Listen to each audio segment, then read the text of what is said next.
एक बार बादशाह अकबर ने बेगम साहिबा के जन्म के अवसर पर उन्हें एक बेशकीमती हार दिया।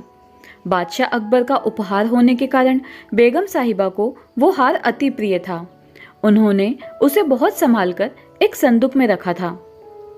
एक दिन श्रृंगार करते समय जब हार निकालने के लिए बेगम साहिबा ने संदूक खोला तो उन्होंने वह नदारत पाया।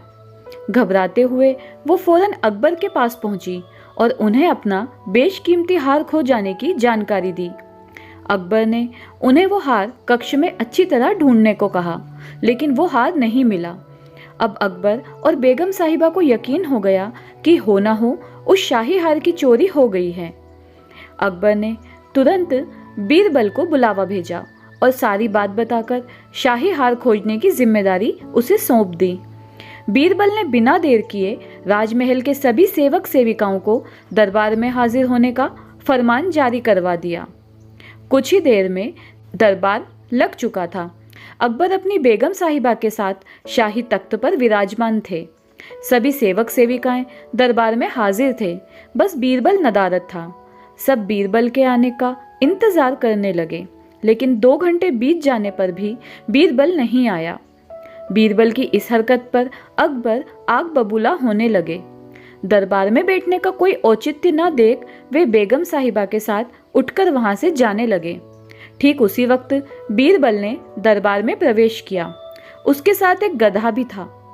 विलंब के लिए अकबर से माफी मांगते हुए वो बोला, जहां पना माफ कीजिएगा, इस गधे को खोजने में मुझे बहुत समय लग गया। सबकी समझ से परे था कि बीरबल अपने साथ वो गधा दरबार में लेकर क्यों आया। बीरबल सबकी जिज्ञासा शांत करते हुए बोला, ये कोई साधारण गधा नहीं है, ये एक जादुई गधा है। मैंने ये गधा यहाँ पे इसलिए बुलाया ताकि ये शाही हार के चोर का नाम बता सके। बीरबल की बात अब भी किसी के पल्ले नहीं पड़ रही थी। बीरबल कहने लगा, मैं इस जादुई गधे को पास ही के एक कक्ष में ले जाकर खड़ा कर रहा हूँ। एक एक कर सभी सेवक सेविकाओं को उस कक्ष में जाना होगा और इस गधे की पूंछ पकड़कर जोर से चिल्लाना होगा कि उसने चोरी नहीं की है। ध्यान रहे, आप सबकी आवाज बाहर सुनाई पड़नी चाहिए। अंत में ये गधा बताएगा कि चोर कौन है। बीरबल गधे को दरबार से लगे एक कक्ष में छोड़ आया और कतार बनाकर सभी सेवक सेविका उस कक्ष में जाने लगे। जाने के बाद जोर से आवाज आती, मैंने चोरी नहीं की है। जब सारे सेवक सेविकाओं ने ऐसा कर लिया तो बीरबल गधे को बाहर ले आया। अब सबकी निगाहें गधे पर थीं, लेकिन गधे को एक और खड़ा कर बीरबल एक विचित्र हरकत करने लगा।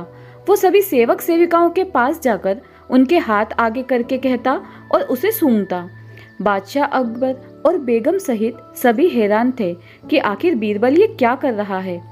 तभी एक बीरबल एक सेवक का हाथ पकड़कर जोर से बोला, जहां पना ये है शाही हार का चोर। तुम इतने यकीन से कैसे कह सकते हो बीरबल? क्या इस जादुई गधे ने तुम्हें इस चोर का नाम बताया है? आश्चर्यचकित अकबर ने बीरबल से पूछा। बीरबल बोला, नहीं हुजूर, ये कोई जादुई गधा नहीं है, ये एक साधारण गधा है। मैंने बस इसकी पूंछ पर एक खास किस्म का इत्र लगा दिया था।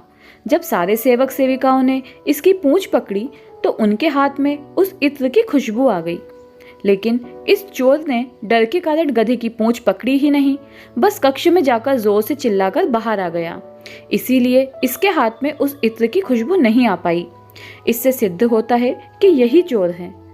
उस चोर को दबिश देकर शाही हार बरामद कर लिया गया और उसे कठोर सजा सुनाई गई। इस बार बीरबल की अक्लमंदी की बेगम साहिबा भी कायल हो गईं। उन्होंने अकबर से कहकर बीरबल को कई उपहार दिलवाए। तो दोस्तों, ये थी हमारी आज की छोटी सी कहानी। आपको कैसी लगी कमेंट करके हमें ज़रूर बताएं। धन्यवाद।